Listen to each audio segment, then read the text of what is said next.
Hi friends, இன்னைக்கு knees கிச்சனில் நம்ம பார்க்க போகிற ரெசிபி என்னோட style ladies finger tofu fry. Ladies ஃபிங்கரில் ஃபைபர் நிறைய இருக்குது, தோஃபுவில் ப்ரோட்டீன் நிறைய இருக்குது. இதோட சேர்த்து ஒரு மில்லட்டை குக் பண்ணிட்டு சாப்பிட்டோம்னா நமக்கு காம்ப்ளெக்ஸ் கார்ப்ஸும் பர்ஃபெக்டாக வந்துடும். இந்த ரெசிபிக்கு நான் தொட்டுக்க ஒரு தால் போட்டுருக்கேன். ஸோ அப்படியே இந்த பிளேட்டை பார்த்தீங்கன்னா ஒரு கம்ப்ளீட் பேலன்ஸ் மீல் மாதிரி இருக்கும்.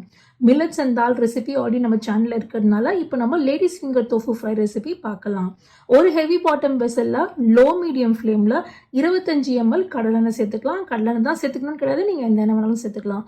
எண்ணெய் நல்லா சூடானதுக்கப்புறம் அதில் 1/2 டீஸ்பூன் கடுகு, 1/2 டீஸ்பூன் சோம்பு, 1/2 டீஸ்பூன் ஜீரகம், 2 ஸ்லைஸ் பண்ண பூண்டு பல்லு, 2 ஸ்லிப் பண்ண பச்சை மிளகா, கொஞ்சம் கருவேப்பிலை சேர்த்துக்கலாம். உங்களுக்கு 25 ml எண்ணெய் கம்மின்னு தோணுச்சுன்னா கொஞ்சம் இன்க்ரீஸ் பண்ணிக்கோங்க.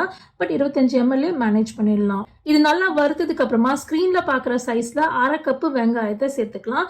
சேர்த்துட்டு வெங்காயம் நல்லா கண்ணாடி பதம் வந்ததுக்கு அப்புறம் 200 கிராம் ஃபர்ம் தோஃபு சேர்த்துக்கலாம். தோஃபுக்கு பதிலாக பன்னீரும் போட்டுக்கோங்க. பட் பன்னீர் வந்து நல்லா டைட்டா இருக்கணும், இல்லாட்டி உதிரா மாறிடும். தோஃபு மேலோட்டமா நல்லா ஃப்ரை ஆகணும். அதுக்கு லோ மீடியம் ஃப்ளேம்ல நமக்கு சுமாரா ஒரு 3-4 நிமிஷம் ஆகும். க்ளோஸ்அப்ல காமிக்கிறேன். இந்த ஸ்டேஜ் வர வரைக்கும் நீங்க ஃப்ரை பண்ணுங்க. இந்த ஸ்டேஜ் வந்ததுக்கு அப்புறம் நம்ம இதுல 2 கப்பு வெண்டைக்காய் சேர்த்துக்கலாம். வெண்டைக்காய் தோஃபு ரெண்டும் ஒரே சைஸ்ல கட் பண்ணாதான் இந்த ரெசிபி பர்ஃபெக்டா வரும். இதுக்கு மேல நம்ம சால்ட் ஆட் பண்ணிக்கலாம். இது ரெண்டும் நல்லா ரோஸ்ட் ஆகிற வரைக்கும் வறுத்துக்கணும். நம்ம லேடிஸ் ஃபிங்கர் பிகினர்ஸ் கைட் வீடியோல லேடிஸ் ஃபிங்கர் எப்படி குக் பண்றதுங்கிற டீடைல் வீடியோ போட்டிருக்கேன். நீங்க பிகினர்ஸா இருந்தீங்கன்னா அந்த வீடியோல இருக்கிற எல்லா டிப்ஸையும் பார்த்துட்டு அதை இதுக்கு அப்ளை பண்ணுங்க.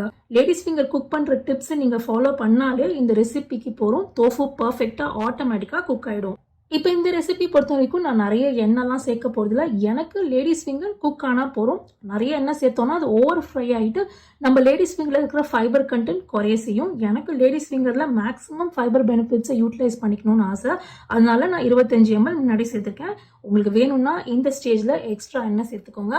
பதம் அப்படின்னு பார்த்தோம்னா வெண்டைக்காவை இந்த மாதிரி ஒரு ஸ்பூன்ல எடுத்து கட் பண்ணோம்னா வெண்டைக்காய் ஈஸியாக கட் ஆகணும். நீங்கள் வாயில போட்டு சாப்பிட்டாலும் உங்களுக்கு ரானஸ் தெரியக்கூடாது. அவ்வளோ குக் பண்ணாலே இந்த ரெசிபிக்கு போகிறோம். பட் சில பேருக்கு நல்லா ரோஸ்டாக வேணும்னு எதிர்பார்ப்பாங்க. அவங்க எக்ஸ்ட்ரா ஆயில் ஆட் பண்ணிக்கோங்க. இப்போ பார்த்தீங்கன்னா வெண்டைக்காய் தோஃபு ரெண்டும் பர்ஃபெக்டாக குக் ஆகிடுது. இப்போ ஃப்ளேமை லோக்கு மாற்றிட்டு மசாலாஸ் ஆட் பண்ணலாம். இன்னைக்கு நான் 1/2 டீஸ்பூன் மஞ்சள் பொடி, 1 டீஸ்பூன் வெறும் மிளகாத்தூள், 1/2 டீஸ்பூன் மல்லித்தூள், 1/2 டீஸ்பூன் ஜீரகத்தூள் இது எல்லாத்தையும் சேர்த்து நல்லா மிளகாத்தூளோட பச்சை வாசனை போகிற வரைக்கும் குக் பண்ணும். அதுக்கு லோ ஃப்ளேமில் 5 மினிட்ஸ் ஆகும். இதை நல்லா குக் ஆனதுக்கு அப்புறமா உங்களுக்கு வேணும்னா 1/4 டீஸ்பூன்லேருந்து 1/2 டீஸ்பூன் கரம் மசாலா இல்லாட்டி பிரியாணி மசாலா போட்டு ஒரே ஒரு புரட்டிட்டு நீங்கள் ஒரு பவுலுக்கு ட்ரான்ஸ்ஃபர் பண்ணலாம்.